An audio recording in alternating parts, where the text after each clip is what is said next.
오늘 본문의 말씀은 여호수아가 마지막 죽기 전에 이스라엘 백성들에게 선포한 설교죠. 마지막 고별 설교와 같은 말씀인데 그 말씀의 핵심이 무엇이냐? 여호와를 섬기자는 겁니다. 조상들이 섬겼던 건 하나님도 섬겼지만 저들은 우상도 섬겼잖아요. 그래서 하나님 앞에 진노를 받게 되기도 했고 이랬던 모습을 기억하는 거예요. 근데 이제 가나안을 들어가서 가나안에 살게 되어지니 거기는 또 이방신, 여기 아모리 족속의 신을 이야기하는데 그 일곱 족속이 섬기던 신들이 그대로 있는 상태가 있을 거단 말이죠. 그런 신들을 또 섬길 가능성도 있으니 백성들을 주의하여 이제 너희들은 택하여야 한다. 우상을 섬길 것이냐 하나님을 섬길 것이냐 분명히 택하고 오직 여호와만 섬기는 삶을 살아야 할 것을 권한 거죠.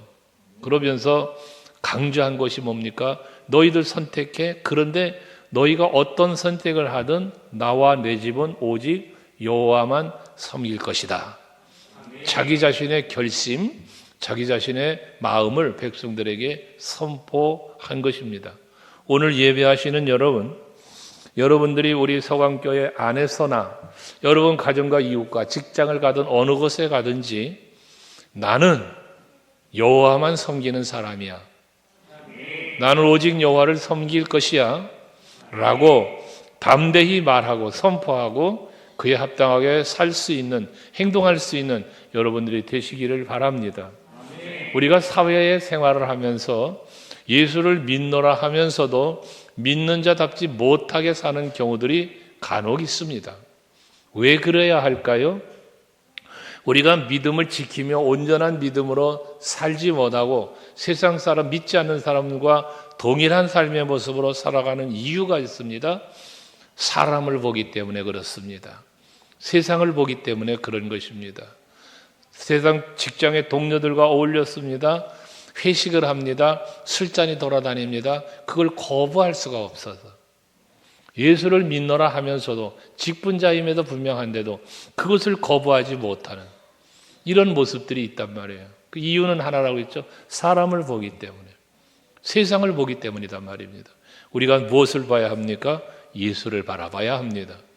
오직 여호와를 바라볼 수 있어야 합니다. 그래야 온전한 그리스도인의 삶을 살게 되어지는 것입니다. 모든 성경에서 우리에게 주는 교훈이 무엇입니까? 하나님께서 우리에게 베풀어 주신 은혜가 무엇이냐는 겁니다. 하나님이 우리에게 어떠한 은혜, 어떤 사랑을 베풀어 주셨냐는 겁니다. 내가 어떠한 은혜와 복을 받았느냐는 겁니다. 이걸 기억해야 된다는 것입니다. 그래야만 우리가 하나님의 기쁨이 되는 삶을 살게 되고 오직 여호와만을 경외하며 살 수 있게 되어지기 때문에 그런 것입니다.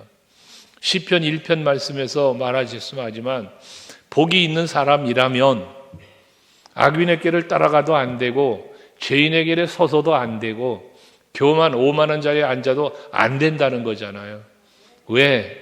내가 받은 복, 내가 받은 십자가의 사랑, 이게 얼마나 가치가 있으며 소중한 것이냐 그 말이에요. 어떠한 유혹에도 내가 넘어갈 수가 없어. 왜? 이 가치를 알기 때문에, 이 소중함을 알기 때문에. 할렐루야. 그래서 우리는 주 예수보다 귀한 것은 없다.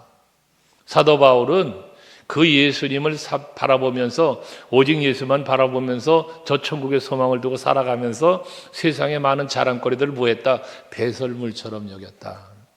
이유가 무엇입니까? 세상의 그 무엇보다도 자기가 자랑할 만한, 자기가 누릴 수 있는 육체적 세상적인 것들이 예수와 바꿀 수 없고 하나님의 나라와 바꿀 수 없기 때문에 가치의 기준을 어디에 두었다는 거예요? 예수께 두고 하나님 나라에 두었다는 것입니다. 오늘 예배하시는 여러분들에게도 여러분에게는 오직 예수, 오직 하나님의 나라가 여러분의 소망이길 원하고 그 삶 속에서 그러므로 예수와 동행하는 삶을 살아갈 수 있는 여러분들이 될 수 있기를 바랍니다. 우리가 그런 마음으로 여호와를 섬기는 데 있어서 15절 마지막에 보면 오직 나와 내 집은 여호와를 섬기겠더라고 오직이라는 말씀을 했어요. 오직. 인간 여호와를 섬기는 일, 여호와 외에는 섬길 것이 없어. 오직 여호와만 섬긴다는 거예요. 여러분들에게 그런 여러분이 되셔야 돼요. 디모데전서 6장에 보면 11절에 오직 너 하나님의 사람아 라고 말하잖아. 오직 너 하나님의 사람아. 이것들을 피하고 라고 말씀하는데, 거기 말하는 오직이라는 이 말씀 속에 뭐가 있냐면 비교예요. 비교.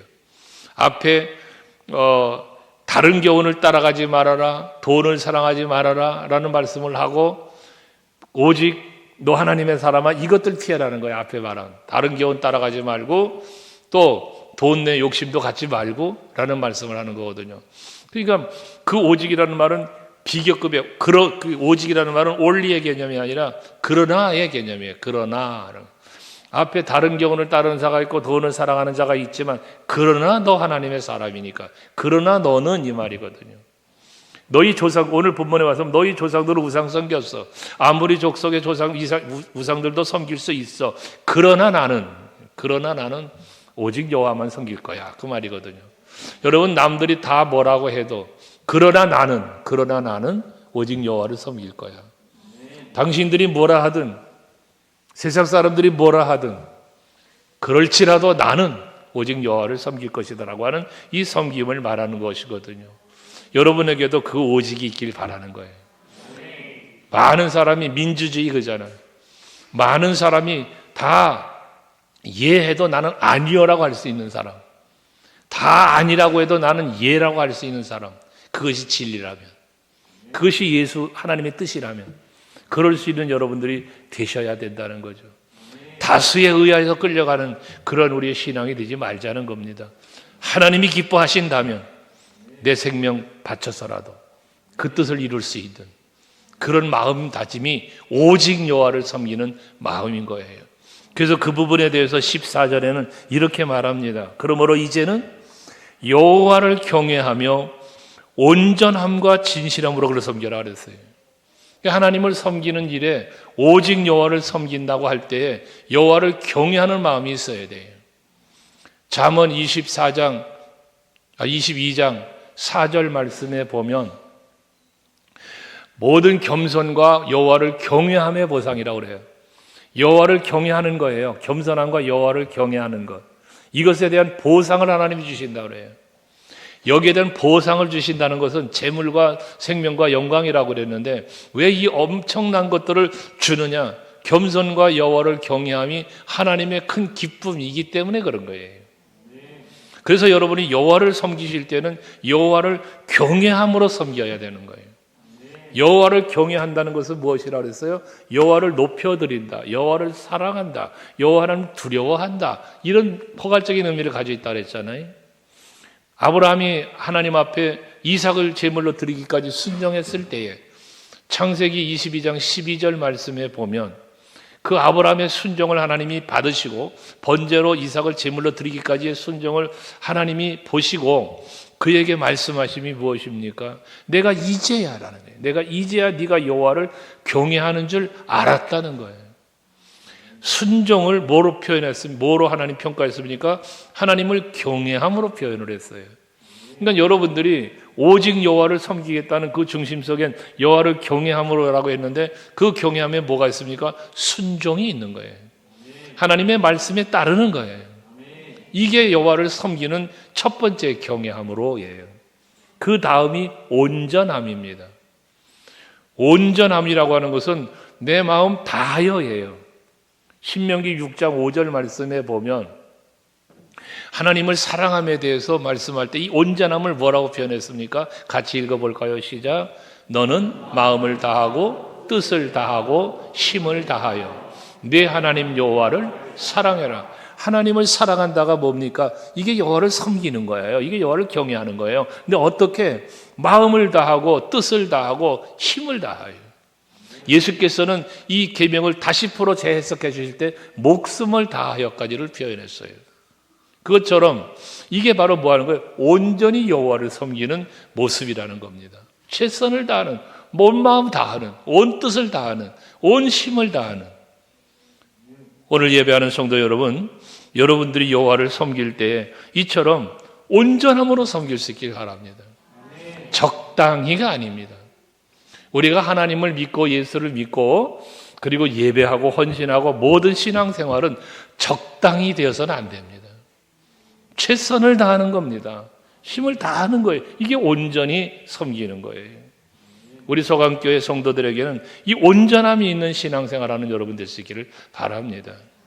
온전치 못한 이유도 마찬가지, 앞에서 말한 것처럼 온전치 못한 이유는 세상과 신앙이 타협을 하는 거예요. 여러분, 타협. 여러분, 우리의 신앙생활은요, 타협하는 신앙생활이 되면 안 됩니다. 세상과 사람과 환경과 타협하는 여러분이 되면 신앙은 항상 무너지게 되어 있습니다. 타협하는 신앙이 아니라 오직이에요. 오직. 여호와로. 뭐든 너희는 먹든지 마시든지 무엇을 하든지 먼저 하나님 영광으로 위해서 해라. 고린도서 10장 31절에 말하는 거잖아요. 삶의 우선순위인 거예요. 내 삶의 우선순위가 먼저 하나님께 영광이라고 하는 초점이 맞춰지는 거예요. 너희는 먼저 그의 나라와 그의 의를 구해라. 이게 우선순위예요. 우선순위. 이게 온전함으로 하나님을 섬기는 신앙의 모습인 것입니다. 사르와 가부에게 찾아간 엘리야가 떡 한 덩어리 만들어 아들하고 먹고 죽으려고 그러는데 그것 가지고 먼저 나를 위하여 만들고 우선순위잖아요. 지금 저들의 생명이 걸린 문제예요. 그런데 그 떡을 갖고 나를 위해서 먼저 만들어래. 그 다음 너희를 위해서 만들어라는 거예요. 그러면 하나님께서 가뭄이 끝나는 날까지 가루통에 가루가 떨어지지 않고 기름병에 기름이 떨어지지 않게 해주겠다고 엘리야의 선포죠. 여인은 그 선포된 말을 믿는 거죠. 믿으니까 뭐 했어요? 순종했잖아요. 먼저 엘리야를 공개하잖아요. 그러니까 여러분, 우리가 신앙생활하면서 삶의 우선순위를 어디에 두느냐, 여기에 따라서 내가 온전하게 여호와를 섬기는가 아닌가가, 적당인가가 평가를 나는 거예요. 우리는 순간순간 적당히 세상과 환경과 타협하러 가는 경우가 많습니다. 이것이 이제 온전해질 수 있도록 힘쓰는 여러분 되시기를 바랍니다. 이것이 온전해지려면 때로는 내 목숨의 위협도 받을 수 있는 거 아니겠어요? 초대교회, 우리가 사도행전교회를 꿈꾸고 지나왔고 그 사도행전교회처럼 성령이 역사하는 우리 교회를 만들어 가자고 선포하고 가는데 그 사도행전교회에서 일어났던 초대교회 역사들이 무슨 역사입니까? 온전히 여호와만 섬기고 온전히 예수 안에 살려고 힘썼기 때문에 매도 맞고 감옥에도 갇히고 죽임도 당한 거 아닙니까?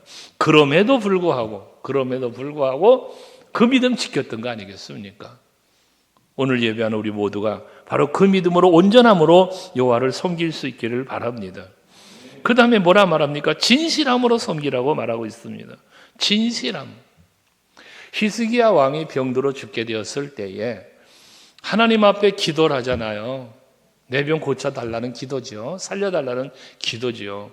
열왕기하 20장 3절 말씀에 보면 히스기야 왕의 기도가 나옵니다. 그 기도의 내용을 보면 히스기야 왕이 하나님 앞에 기도하는 내용이잖아요. 같이 한번 또 읽어볼래요? 시작. 여호와여 구하오니 내가 진실과 전심으로 주 앞에 행하며 주께서 보시기에 선하게 행한 것을 기억하옵소서. 여러분, 이게 히스기야 왕이 기도하는 거예요. 하나님 앞에.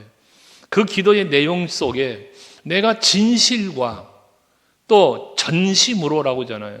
오늘 본문에서 말하는 온전함과 진실함이 히스기야 왕의 기도 속에 들어있지 않습니까? 그리고 내가 주 앞에 어떻게 그 진실함과 또한 전심으로 행했다는 거예요. 하나님 앞에 살았다는 거예요. 히스기야 왕이. 여러분, 하나님 앞에 기도하실 때 이렇게 히스기야 왕처럼 기도할 수 있으신가요? 하나님 앞에 여러분이 기도할 때 하나님, 내가 하나님 앞에 얼마나 진실하게 살았는지 아시잖아요. 내가 하나님 앞에 얼마나 전심으로 다하여 살았는지 아시잖아요. 라고 하나님 앞에 기도하실 수 있습니까? 아멘? 네, 아멘 하세요. 그렇게 못 살았어도 아멘 해야 되는 이유는 이제라도 내가 그렇게 살면 되니까. 정말 우리가 그렇게 온전히 살았기 때문에 할 수도 있지만 그렇게 살기 위한 몸부림을 치며 기도도 드릴 수 있어야 되겠다는 것입니다.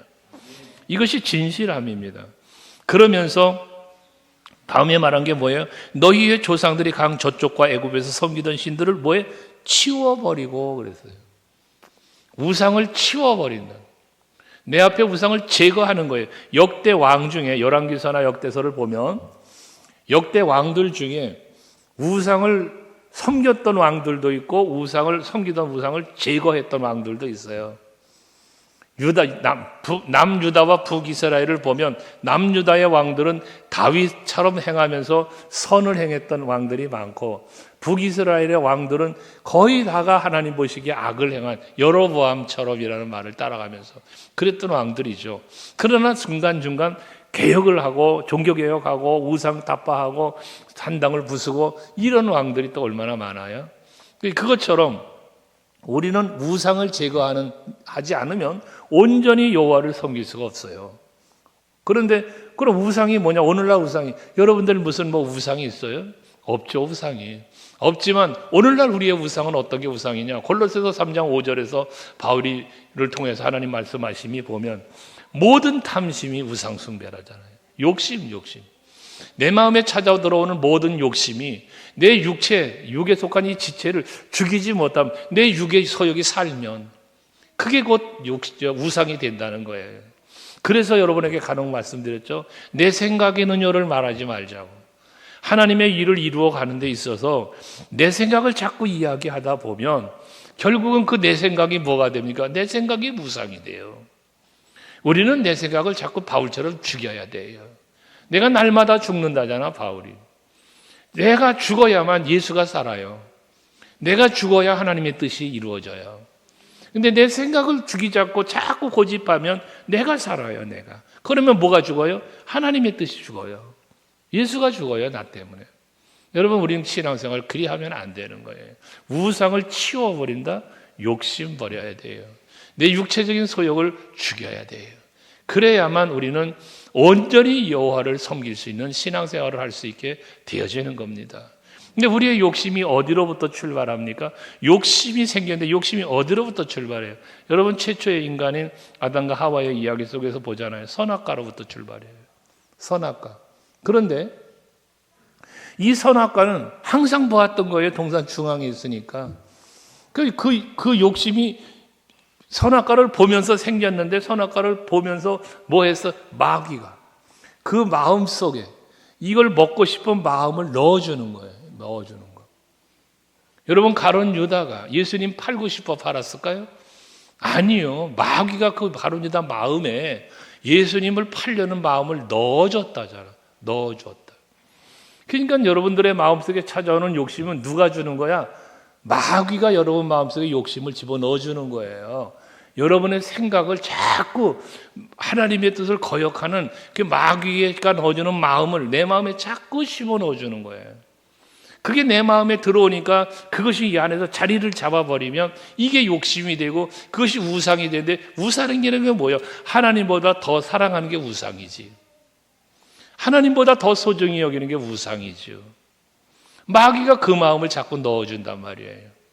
그래서 사도 바울은 에베소서 4장 27절에서 마귀에게 틈을 주지 말아라 그러는 거예요.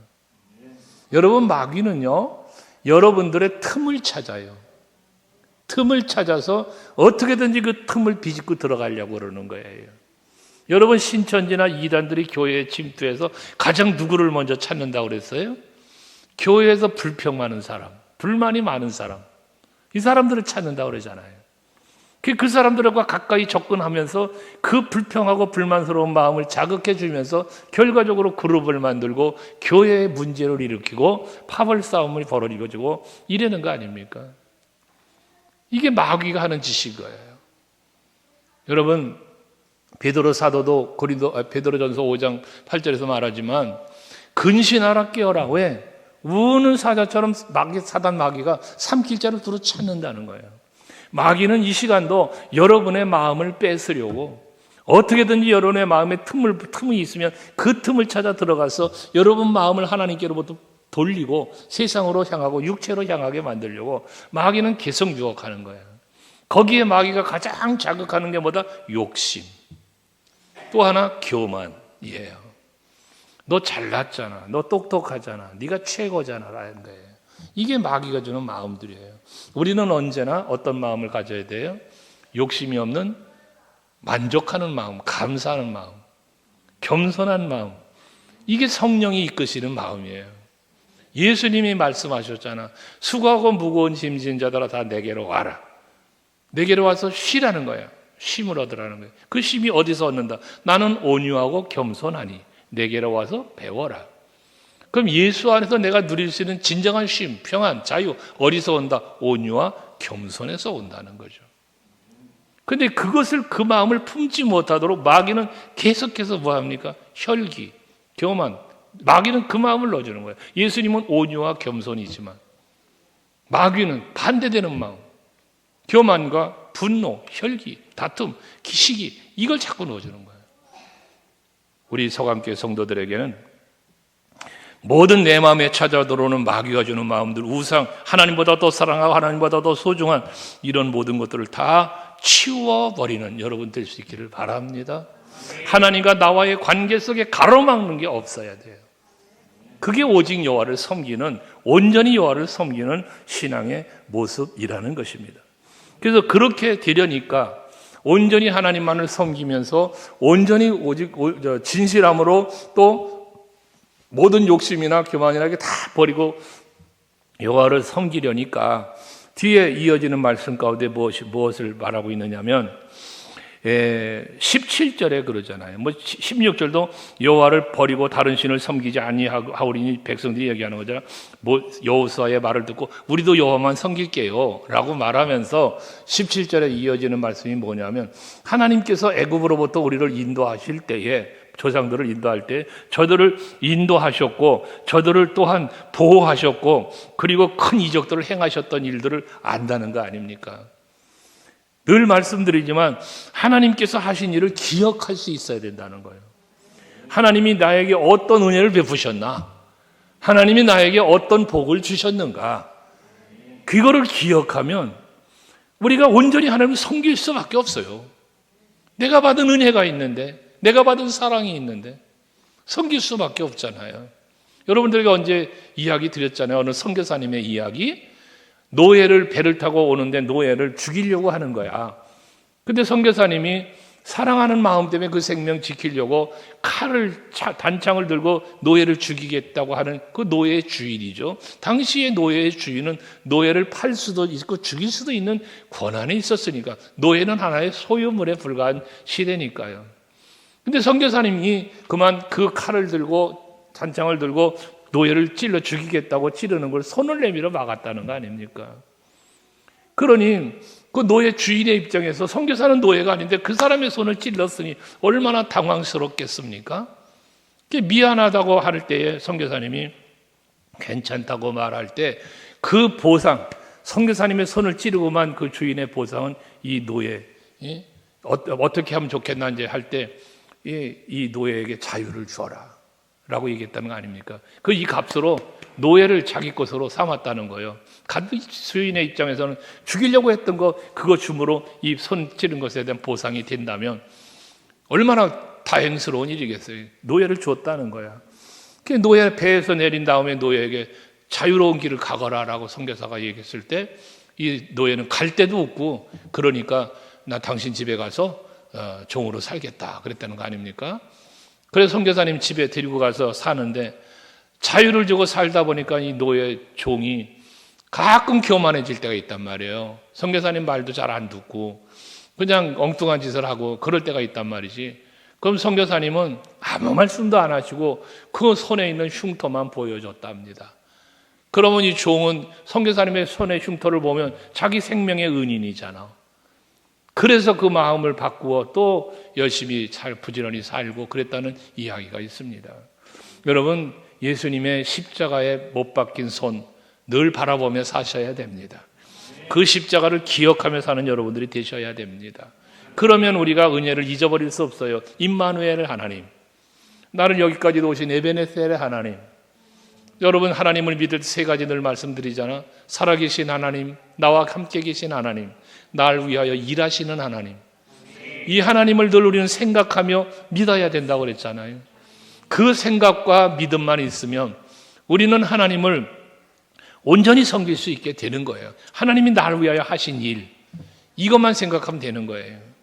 그 다음 중요한 것은 그 일만 기억하는 게 아니라 우리들 스스로의 마음에 결심이 서야 돼요.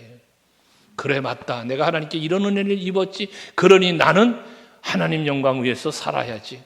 내가 오직 예수 중심으로, 여호와 중심으로 살아야지. 마음의 다짐, 마음의 결심, 이게 여러분들에게 있어야 되는 겁니다. 시편 57편 7절 말씀 한번 같이 읽어볼까요? 이 다윗의 고백인데요. 자, 같이 한번 읽읍시다. 시작. 하나님이여, 내 마음이 확정되었고 내 마음이 확정되었사오니 내가 노래하고 내가 찬송하리이다. 여러분, 다윗은 내 마음이 확정될 때 무엇으로? 여호와만 섬기고 여호와만 바라보고 여호와만 찬송할 것으로 그 마음을 확정했대. 얼마나 굳게 마음을 먹었으면 두 번이나 반복해서 내 마음이 확정되고 내 마음이 확정되었어. 여러분이 다윗의 고백처럼 여러분의 마음이 이 저녁에도 다시 한번 확정하고 확정하여 오직 여호와만 섬기겠노라. 내가 오직 여호와만을 의지하겠노라. 온전히 정직함으로 진실함으로 섬기겠노라는 다짐이 여러분에게 있기를 축원합니다. 이게 마음의 결심입니다. 마음의 다짐입니다. 시편 119편 1절 말씀도 보시면 거기에 시작하는 말씀이 뭐예요? 행위가 온전하여 라고 말씀하잖아요. 행위가 온전하다. 이 행위가 온전할 수 있는 힘이 어디서 와요? 이게 바로 하나님의 말씀에 대한 확고한 믿음이에요. 믿음. 그래서 행위가 온전하여 여호와의 율법을 따라 행하는 자들은 복이 있다. 여호와의 율법을 확실하게 믿고 하나님의 말씀을 믿고 그 뜻을 믿고 그 사랑 그 은혜를 믿고 있을 때에 행위를 온전하게 할 수 있는 거죠. 그 온전함은 말씀 따라 사는 거예요. 하나님의 뜻을 따라 사는 거예요. 이게 온전함이에요. 여러분, 우리가 항상 내 마음을 온전하도록 그 온전한 마음으로 하나님을 바라보고 하나님을 따를 수 있도록 힘쓰는 여러분들이 되셔야겠다는 거죠. 그러기 위해서 뭐가 필요한다? 하나님이 내게 베푸신 은혜를 기억하고 그 은혜에 감사하는 마음과 보답하고자 하는 마음이 내 안에 가득 채워질 때 그때 내 마음속엔 결심이 쓰죠. 그래, 내가 하나님께 이런 은혜를 받았는데 이런 사랑을 받았는데 내가 하나님 앞에 이렇게 살아야지 하는 다짐들이 있는 거예요. 2025년 새해를 출발하면서 우리는 그랬죠. 새로운 결심, 새로운 목표, 새로운 비전을 가지고 출발하자. 그런 첫 설교를 여러분에게 그 말씀을 전했습니다. 그것처럼 정말 여러분 마음속에 새로운 다짐, 결심이 서야 합니다. 오늘 여호수아의 고백처럼 오직 나와 내 집은 여호와만을 섬기겠노라는 이 다짐처럼 선포처럼 여러분의 입술로 자꾸 선포하셔야 됩니다. 나는 여호와 오직 여호와를 섬길 거야. 나는 오직 예수를 중심으로 살 거야. 나는 오직 성령 충만함 속에서 그 성령이 이끄시는 대로 살 거야. 이 다짐이 여러분들 속에 계속해서 되어야 됩니다. 날마다 아침이면 일어나 기도하고 말씀을 묵상하시는 습관 속에서 하루하루를 사시면서도 늘 매 순간마다 기억날 때마다 생각날 때마다 여러분 입술로 선포하셔야 돼요. 선포. 그냥 마음으로 고개 끄덕거리고 말지 말고 입술로 선포를 하세요. 나는 오직 예수, 나는 오직 여호와를 섬기며 살 거야. 나는 오직 하나님의 기쁨이 되는 삶을 살 거야. 입술로 소리내어 말하라는 말이에요. 이걸 자꾸 여러분 선포하실 때 한 길로 찾아왔던 유혹하려고 찾아왔던 마귀가 7길로 도망가고 여러분 앞에 여러 가지 상황과 환경이 답답하고 이런 일들이 생길지라도 그것을 극복하고 넘어설 수 있는 힘이 여러분 스스로의 마음속에 선포함을 통하여 이루어지는 거예요. 그래서 병이 드신 분들도요, 나는 하나님께서 나를 고쳐주셨다, 나는 나음을 입었다, 선포를 하시면 돼요. 그러면 여러분 속히 나음을 입는 놀라운 경험도 할 수 있는 거예요. 여러분들에게 기도의 제목이 있습니까? 기도했습니까? 그럼 선포를 하세요. 응답 받았다. 하나님이 내게 응답하셨다. 왜? 나는 믿음으로 기도했으니까. 이게 선포가 그렇게 중요한 거예요. 근데 그걸 하지 못하면 자꾸 의심이 들어오고 염려가 찾아오고 기도는 했음에도 불구하고 그렇게 돼버리고 마는 거예요. 입술로 선포하는 여러분 되셔야 돼요. 마음으로 다짐하시고요. 그리고 중요한 것은 하나님이 이렇게 우리를 베풀으셨습니다 하면서 18절에 보면 마지막에 그러므로 우리도 여호와를 섬기리니 그는 우리 하나님이십니다 그랬어요.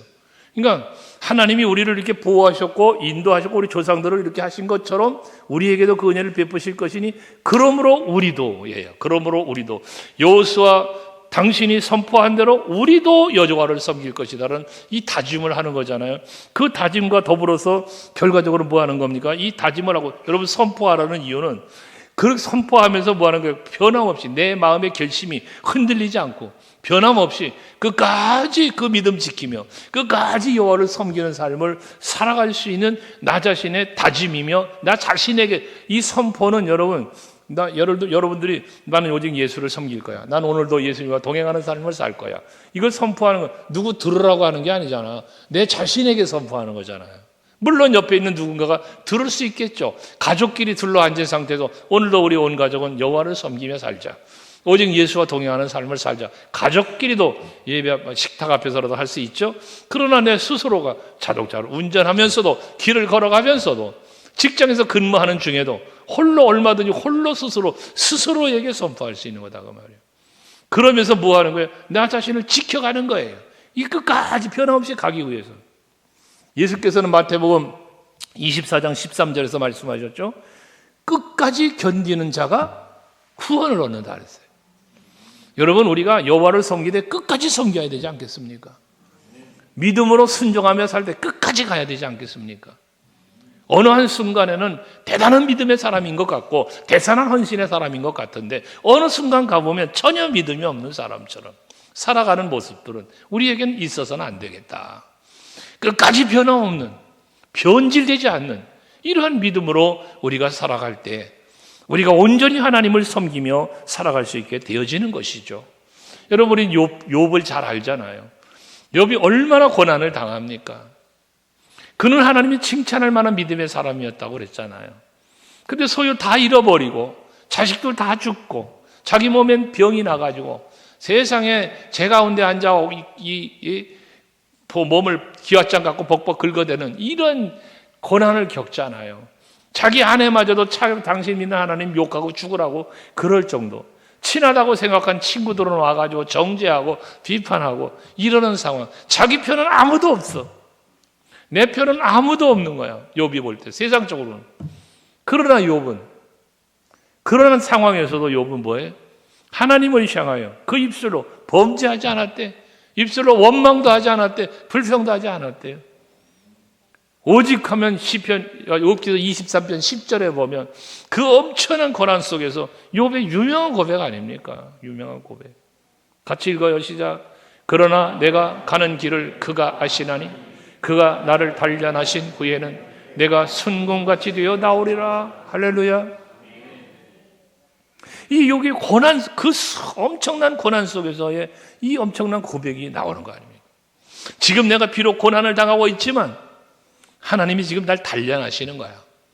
이 단련이 끝나면 내가 순금같이 돼 나올 거야. 내가 지금 불순물을 제거하는 거야. 그 단련이라는 건 그런 거잖아요. 금광에서 금을 캐면 불순물이 포함되어 있잖아요. 재련소에서 재련하면서 그 불순물을 다 재고 순금만 뽑아내는 거잖아요. 순금만 뽑아낸 금덩어리가 뭔같이 있어요. 순금만 뽑아낸 금덩어리가 다시 또 한번 다듬어지면서 반지도 되고 목걸이도 되고 어떤 뭔가 모양새 있는 게 되는 거잖아요. 그 과정이라는 거예요. 캐내어지는 과정, 재련되는 과정, 깎아지는 과정, 이 과정을 거쳐서야 비로소 귀금속으로서의 가치를 말하는 것처럼 오늘날 우리들도 그리스도인으로 하나님의 사람으로 정말 세상의 빛이요 소금의 역할을 감당할 수 있는 그러한 힘 있는 신앙의 생활, 온전히 여호와만을 섬길 수 있는 그런 신앙의 자리에 오기까지는 다양한 하나님의 단련하심과 훈련이 있다는 거죠. 우리 그것을 감당해 나가야 되겠다는 것입니다.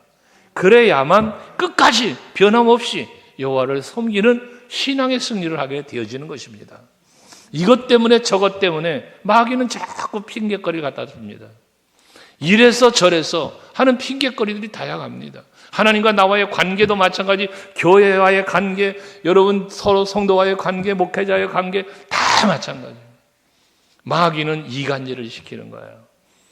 거기서 오직 여호와라고 하는, 오직 예수라는 신앙이 무너지게 만드는 거예요. 여러분 정말 오늘의 이 말씀을 마음에 간직하고 여호수아가 오직 나와 내 집은 여호와를 섬기겠다고 선포한 것처럼 백성들도 18절 마지막에서 그러므로 우리도 여호와를 섬기리니 그는 우리 하나님이십니다라고 백성들도 고백했던 것처럼 오늘 예배하시는 여러분들도 여호와 하나님은 나의 하나님이시고 나를 위하여 도우시고 보호하시고 인도하시며 복주셨던 하나님이심을 고백하면서 그러므로 나도 오직 여호와만을 섬기겠노라는 다짐과 선포와 행함이 여러분들에게 있기를 제 이름으로 축복합니다. 할렐루야. 기도하십시오.